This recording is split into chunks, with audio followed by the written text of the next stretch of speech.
Tidak perlu takut. Sekarang dunia dibuat semua orang supaya takut.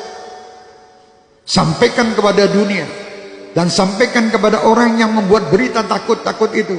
Kami sebagai umat Islam dan kami bangsa Indonesia tidak pernah takut dengan siapapun. Kami hanya takut kepada Allah Subhanahu wa ta'ala yang menciptakan kita, yang menciptakan semua permasalahan yang ada ini. Allah, dekatlah kita kepada Allah, insya Allah semua akan nyingkir. Bingung sekolah Indonesia ini, dunia semua dengan corona. Astagfirullahaladzim. Kenapa tidak takut sama Allah? Anda lebih takut membeli alat-alat untuk mencegah supaya tidak kena corona, tapi Anda tidak pernah mendatangkan ustadz untuk menyegah anak cucu kalian masuk neraka. Tidak pernah. Pernah ragat untuk ngurusi anak cucu supaya tidak masuk neraka? Tidak pernah. Tapi kalau berita corona, apapun dijual guna untuk membeli supaya selamat daripada corona. Mau mati sekarang, mati besok tetap mati. Sudah tidak bisa. Kita mau lari dari kematian, tidak bisa. Supaya kita selamat, ayo dekat kepada Allah. Tidak ada mudarat. Siapa yang meninggal kena virus, pasti yang sudah ditetapkan Allah harus meninggal pada waktu yang ditetapkan. Didatangkan malaikat pencabut nyawa atas perintah Allah, lewat sakit kena virus. Tanpa kena virus itu pun yang meninggal tiap waktu tetap terjadi. Lalu apa yang harus kita lakukan? Apakah kita panik? Jangan. Panik tidak menyelesaikan masalah. Kita baca mengapa syariatnya Allah takdirkan ada ini. Oh, makan tidak terjaga, hidup yang kotor, dan berbagai hal yang kita bisa dapatkan informasinya. Efeknya, sempurnakan syariatnya, hidup bersih, makanan bersih, sikap bersih, plus doa yang banyak. Karena virus itu tidak akan menyentuh kita tanpa izin pemilik diri kita. Tubuh ini milik Allah hadirin, bukan milik kita. Tubuh ini tidak akan terluka sedikit pun tanpa izin pemiliknya.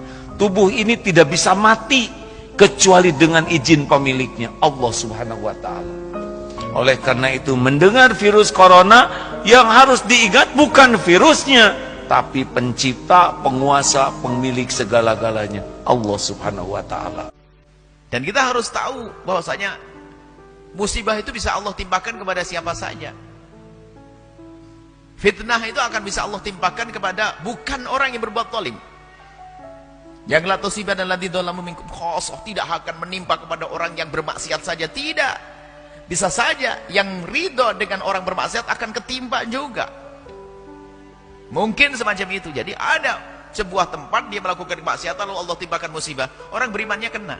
Cuman buahnya orang beriman ini nanti tetap selamat di akhirat. Baik. Jadi semacam itu, musibah akan selalu ada. Hari ini ada itu kan selalu ada. Dan musibah dihadirkan oleh Allah bukan karena Allah tidak mampu untuk mengangkatnya, untuk mengangkat orang yang sadar kalau itu musibah dan bagaimana menyikapi musibah. Jadi Allah yang mengangkat derajat seorang hamba itu bermacam-macam cara. Ada jadikan ahli ibadah, kaya raya, sedang menderma, punya ilmu, jadi ulama, dan seterusnya. Ada dikasih sakit, kasih bencana, macam-macam. Itu kan kisah dunia. Kalau pengen nggak ada ujian, nanti masuk surga, nggak ada ujian.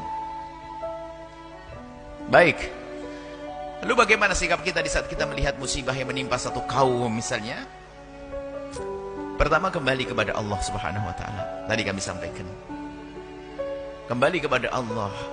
Banyaklah istighfar kepada Allah. Jadi kalau ada musibah itu adalah jangan sombong kepada Allah. Karena bisa saja musibah itu karena dosa-dosa kita.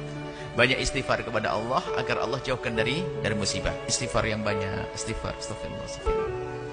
Apa yang terjadi setelah datang virus corona? Apa yang terjadi? Rumah makan Islamic food di Singapura antrian panjang. Kenapa? Karena saudara-saudara kita yang ada di Singapura, yang non-muslim, yang tak Islam, lebih percaya kepada makanan orang Islam. Bicara makanan ini bukan bicara tentang masalah Islam saja. Insya Allah, kalau video ini kalian share, didengar oleh mereka, insya Allah banyak yang bersyahadat. Insya Allah. Pas ditengoknya penceramahnya Abdul Somad, tak jadilah. Ustaz radikal nih gitu. Kalian terlalu termakan isu. Jangan kalian makan isu. Ini makan tuh bakwan.